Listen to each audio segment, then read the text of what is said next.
From Amateur Radio Newsline Report number 2078, these are the Ham Nation headlines for Wednesday, August 30th, 2017.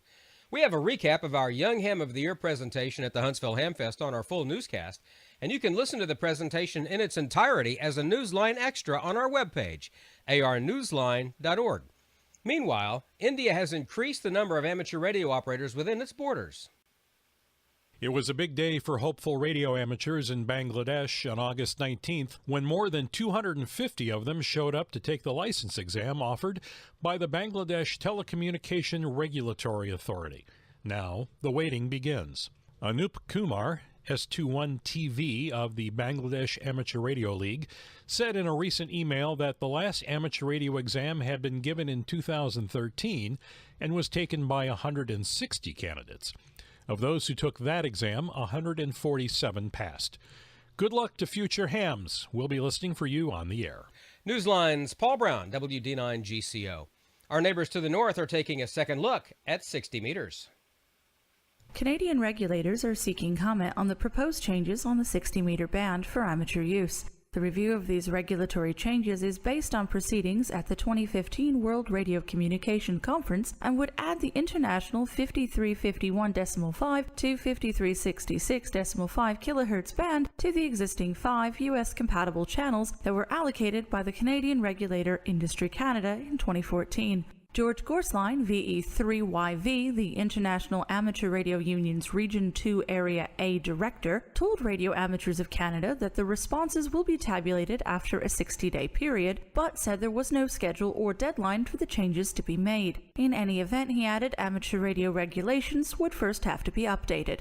Industry Canada's own comments include notes that numerous nations have authorized 60-meter usage with restrictions and that no interference has been reported. Its consultation notes also said that the proposed changes would be especially helpful for radio operators responding to disasters at the domestic and international level. For Amateur Radio Newsline, I'm Heather Emby, KB3TZD. If you're heading to a VE session anytime soon, pay attention. There's an updated form to watch for.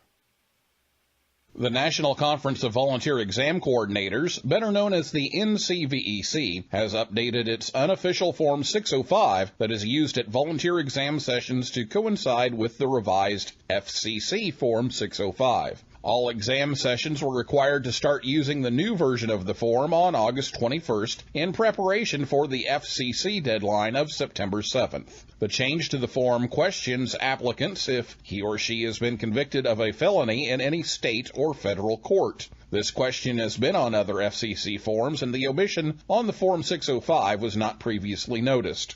Applicants that answer yes to the question must provide a statement directly to the FCC concerning the circumstances of the conviction for qualification review. All previous versions of both FCC and NCVEC Form 605 should be discarded. Reporting for Amateur Radio Newsline, I'm Neil Rapp, WB9VPG in Bloomington, Indiana.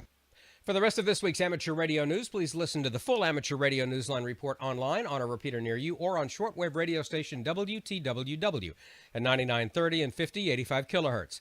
And that's all from the Amateur Radio Newsline, your independent source for amateur radio news for 4 decades and counting at www.arnewsline.org. With Paul Brown, WD9GCO, Heather Emby, KB3TZD, Neil Rapp, WB9VPG, Karen Eve Murray, KD2GUT at the news desk in New York, and our news team across the globe. I'm Don Wilbanks, AE5DW73. We'll see you next time here on Ham Nation.